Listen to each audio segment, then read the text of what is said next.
कभी सोचा है एक इंसान जो मरना चाहता है वो जीता क्यों है? जब हर सुबह उठना एक सजा लगे फिर भी वो सांस क्यों लेता रहता है? कुछ लोग हीरो होते हैं तो कुछ विलन और कुछ बस जीने की सजा काट रहे होते हैं। राइनर ब्राउन एक सोल्जर जो एक बच्चा भी था, एक वॉरियर जो एक धोखेबाज भी था और एक इंसान जो खुद को समझने की कोशिश में खुद को तोड़ चुका था। ये कहानी है एक लड़के की जो न कभी जी पाया और ना ही कभी मर पाया। अटैक ऑन टाइटन की दुनिया में हर कैरेक्टर के पास उसका एक पर्पस होता है। एरन का पर्पस फ्रीडम, आर्मीन का होप और लिवाई के पास उसकी ड्यूटी। पर राइनर के पास क्या है? एक शैटर्ड रियलिटी, एक लड़ाई जो सिर्फ बाहर नहीं अंदर भी चल रही है, या एक सवाल जो हम सब कभी ना कभी खुद से पूछते हैं, अगर मैं हीरो नहीं हूं तो फिर मैं क्या? आज की वीडियो में हम राइनर की साइकोलॉजी और फिलॉसफी को डाइसेक्ट करेंगे। Social conditioning, guilt, identity crisis, existentialism, absurdism और निहालिज्म के पर्सपेक्टिव के साथ। और शायद इस कहानी में हम थोड़ा खुद को भी ढूंढ लें।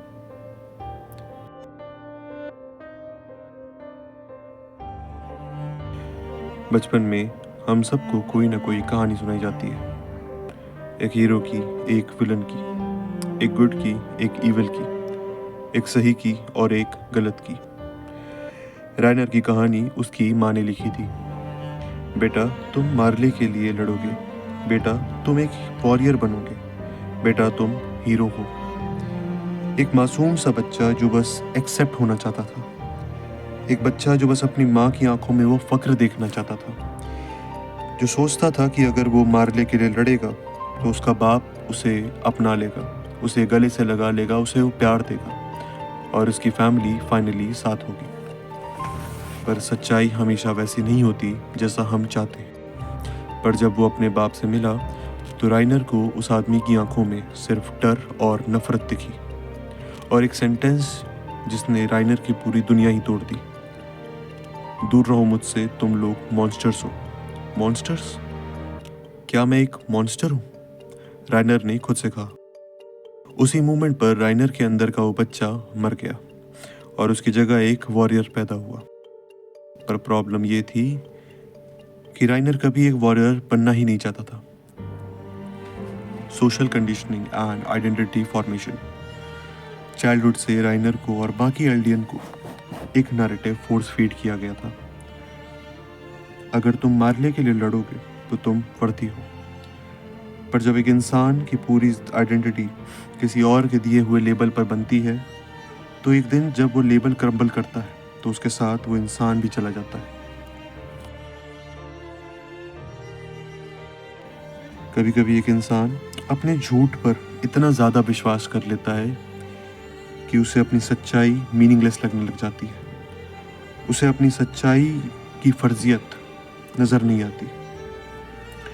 लेकिन राइनर के लिए उसका मिशन ही उसकी आइडेंटिटी बन चुकी थी।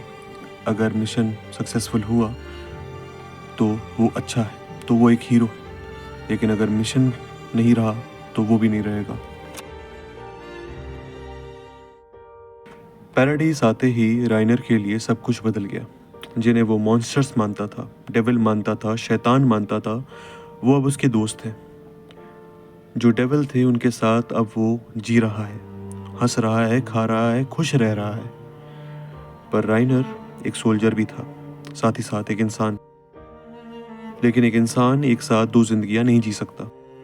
या तो वो मास्क को तोड़ देता है और या तो वो मास्क उसे अपने में जोड़ लेता है। इसी कारण धीरे धीरे राइनर का दिमाग खराब होने लगा।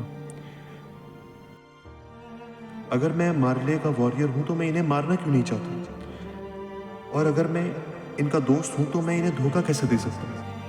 ऐसे सवाल राइनर के दिमाग में घूमने लगे। ये दोनों सवाल एक ही इंसान के, पर ये दोनों एक दूसरे का अस्तित्व नहीं जानते।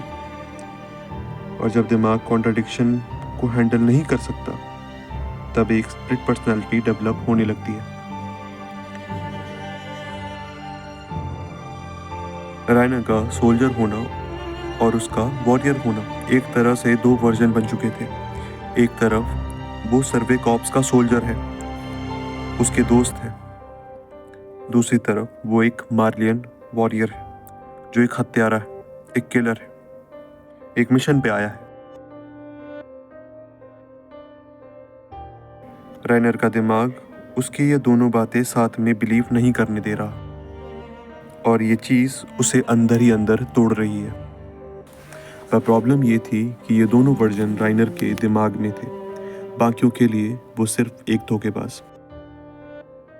वो अपनी माँ के लिए एक धोखेबाज था। वो सर्वे कॉप्स के अपने दोस्तों के लिए एक धोखेबाज था। आगे जाके कहानी में वो मार्ले के लिए भी एक धोखेबाज बन जाता है,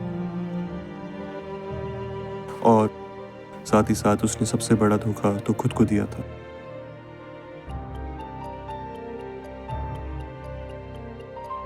एक इंसान अपनी गलतियों के साथ जी भी ले, पर जब तुम्हें उसी दुनिया में जीना पड़े, उसी दुनिया में सांस लेना पड़े जो तुमने अपने हाथों से बर्बाद करी है, तब जीना जीना नहीं एक सजा बन जाती है। रायनर हर दिन गिल्ट के साथ जी रहा था।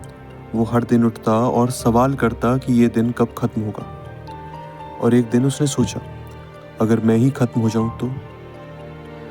और फिर एक रात जब सब सो रहे थे, रायनर अपने कमरे में जाता है, बंदूक उठाता है, बंदूक की बैरल अपनी तरफ करके ट्रिगर दबाने ही वाला होता है कि उसके सामने फाल्को का चेहरा आ जाता है। फाल्को, एक और बच्चा जिसमें रायनर को अपना अतीत दिखता है। एक और बच्चा जो अपनी कहानी लिखने की कोशिश कर रहा है। एक और इंसान जो रायनर को एक हीरो मानता है। और उस मोमेंट पर रायनर के जीने का रीजन बदल गया।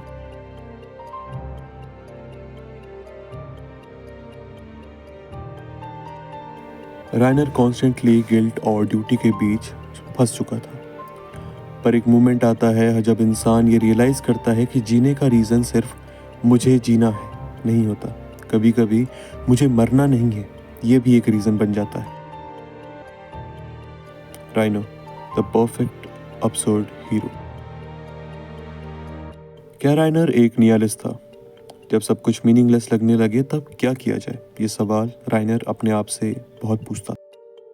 अगर तुम खुद की रियलिटी क्रिएट नहीं कर सकते तो ये दुनिया तुम्हें अपनी रियलिटी दे देगी।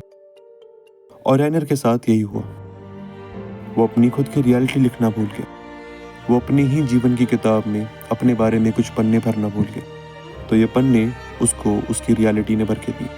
रायनर एक निहालिस्ट नहीं था, पर उसकी दुनिया निहालिस्टिक थी, उसकी रियलिटी निहालिस्टिक थी। एक बैटलफील्ड जिसका कोई रीज़न नहीं है, एक जगह जहाँ सब मर रहे थे पर कोई भी जी नहीं रहा था। कोई सवाल करे तो उसे मार दिया जाता, कोई आज़ादी चाहे तो उसे मार दिया जाता। अब इस दुनिया को निहालिस्टिक ना कहें तो क्या कहें, जब इसका कोई मीनिंग ही नहीं है।